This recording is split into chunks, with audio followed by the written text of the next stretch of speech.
bahwa Rasulullah SAW mengingatkan kepada kita semua, takutlah kalian terhadap doa orang yang dizalimi, karena tidak ada tabir, tidak ada penghalang antara dia dengan Allah Subhanahu wa taala. Hadis riwayat Bukhari. Itu celaka orang-orang yang menyakiti hati orang lain. Atau dalam riwayat lain dijelaskan doanya orang yang dizalimi itu sangat mustajab. Makanya para ulama zaman dulu itu takut kalau zalim sama orang. Takut hidupnya susah karena doa dari orang yang dizalimi.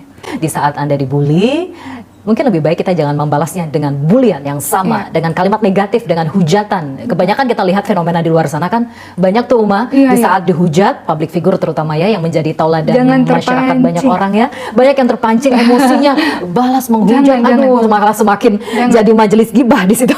Ya, di komentar itu semakin banyak kata-kata negatif yang bermunculan karena adanya emosi yang terpancing di situ. Dan Allah Subhanahu wa taala sebutkan dalam surah Al-Furqan 63 ciri hamba Allah yang salih, yang saya suka sekali ayat ini.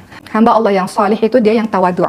Dia jalan di muka bumi ini dengan dia tawadhu, rendah hati kepada banyak orang, sehingga orang-orang mencintai dia. Dan kalau ada orang-orang yang membuli dia, mengolok-olok dia, mengatakan kata-kata yang buruk, nggak terpancing. Dia katakan qaulu salama, ucapkan perkataan-perkataan yang baik. Itu ciri orang yang hamba Allah yang saleh. Sahabat Uma yang merasa dibully tidak hanya di media sosial, mungkin juga di lingkungan keluarga atau di lingkungan bersama dengan teman-teman, sahabat ya. Kita jangan membalas bulian ya. Tapi kalau kita benar-benar dalam kondisi yang sangat marah, lebih baik diam.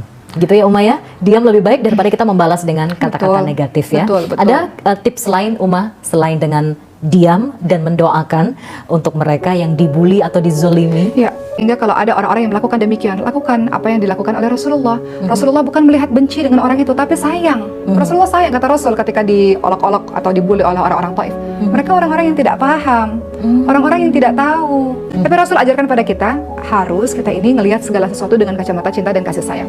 Para pembuli nih yang mengeluarkan kalimat negatif, sumpah serapah yang bermacam-macam itu, subhanallah, itu bisa berbalik pada diri sendiri ya Uma ya. Di saat kita mengeluarkan kalimat negatif kepada orang lain, bisa jadi kalimat itu akan menyerang kita ya Uma ya. Kita mengata-ngatai atau mengolok-olok atau menzalimi atau mengatakan sumpah serapah, bisa jadi kalimat-kalimat itu justru berbalik kepada diri kita, teman-teman sekalian.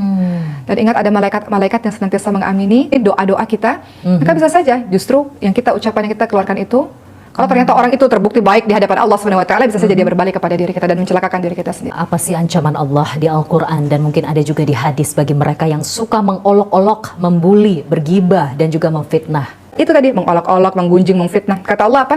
Orang-orang yang melakukan perbuatan demikian seperti memakan bangkai saudaranya sendiri. Kita makan bangkai, pasti kita jijik. Artinya itu perbuatan yang sangat menjijikkan. Seperti itu. Berarti potensi dosanya sangat besar dan mungkin bukan hanya neraka ya, karena neraka itu sudah hukuman paling hebat, paling luar biasa. Tapi bisa jadikah Uma pahala kita dikurangi? Pasti. Ketidakberuntungan terus terjadi dalam hidup kita karena kita suka membuli, mengolok-olok. Itu bisa jadi terjadi. Betul. Kemungkinan terburuk itu. Betul teman-teman sekalian. Tadi kalimatnya, in ahsantum li anfusikum wa in ahsantum falaha. Kebaikan yang kau lakukan akan kembali untuk dirimu sendiri. Kejahatan yang kau lakukan kembali untuk dirimu sendiri. Hari ini engkau membuli orang lain, besok engkau pasti juga akan dibuli oleh orang lain. Dan begitu seterusnya.